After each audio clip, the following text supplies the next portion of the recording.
Good morning, everybody. Mike Vacchi, Princetontrader.com, here with your Monday morning pre-market webcast. Okay, so we had a gap up last night. I had mentioned on Friday afternoon to my subscribers, I was flat for the weekend. I didn't want to mess with hurricane up, hurricane down, what the impact was going to be and how that was all going to be spun. But I did mention in passing on Friday afternoon that if the hurricane was not Armageddon, it was probably going to be a buy. So they gapped it up into this 70 area, and we've been basically chopping around, call it 71 to 75 throughout the course of the night. So I'm coming into today, I'm still flat. I'm looking at 71 on the down.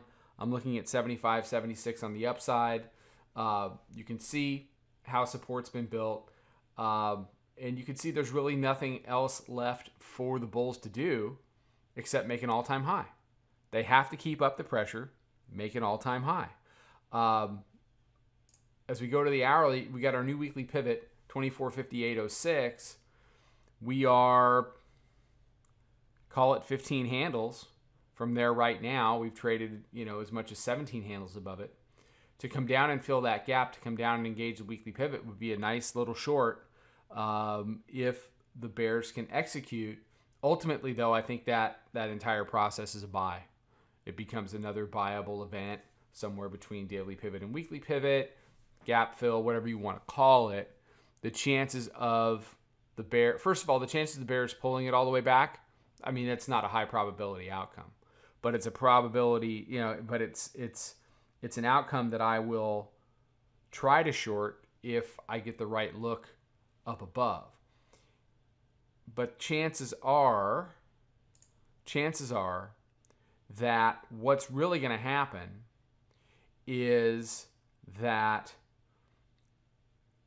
once we get down there, if we get down there, the dip buyers are going to come in and they're going to do their thing. They're just going to do their thing. We get a weekly pivot test early on.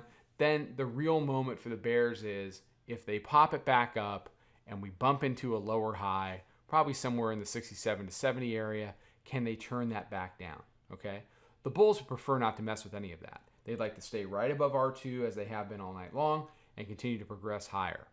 But after a gap up like that, you have to expect a little bit of a retrace unless you're just going to really see a power day from the bulls. And if that's the case, then you're basically long against 70 or 71, and you don't think too much. You just take the trade that's in front of you, which would be a long. So for me, we've got to see what the open brings. So I'm flat. Every Monday morning I go into it with an open mind, but I'm really going into today with an open mind, and we'll see what this tape wants to be.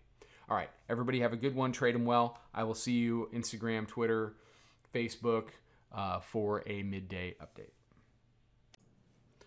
Follow us over on Twitter, Instagram, and Snapchat at Princeton Trader. Check us out on Facebook and join us for a free trial at www.princetontrader.com. Trade them well.